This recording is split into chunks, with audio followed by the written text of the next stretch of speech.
Alors dans InDesign, on va aller mettre ça sur une des pages ici. Bon, vous avez la page 40 là, vous la voyez. Alors, on va aller prendre l'outil texte et on va aller cliquer à la fin d'un paragraphe, notamment le paragraphe là sur la colonne de droite de la page de gauche. Vous avez ici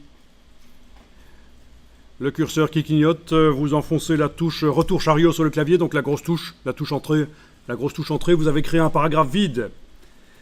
Vous pouvez déjà donner le bon format au paragraphe si vous voulez. Image dans le flux, voilà. Image dans le flux. Dans les styles de paragraphe, donc menu Type, Paragraph Styles, menu Texte, style de paragraphe. Vous avez appliqué le bon format de paragraphe. Sur le côté, là, vous avez un bloc blanc qui va éventuellement nous servir.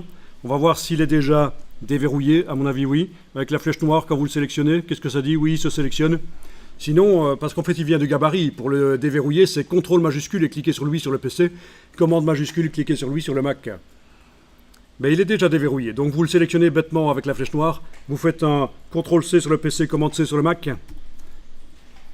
Vous allez positionner le pointeur, le curseur texte dans le paragraphe qui va servir de support à l'image qui est dans le flux du texte. Et vous allez coller. Alors parfois quand on colle comme ça une image dans le flux du texte, ça foire et il faut parfois repasser temporairement en paragraphe standard et puis revenir en image dans le flux.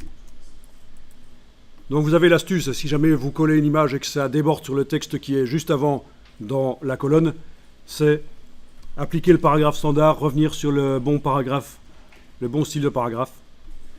Voilà, donc l'image est dans le texte en fait, hein, elle est insérée dans le flux du texte.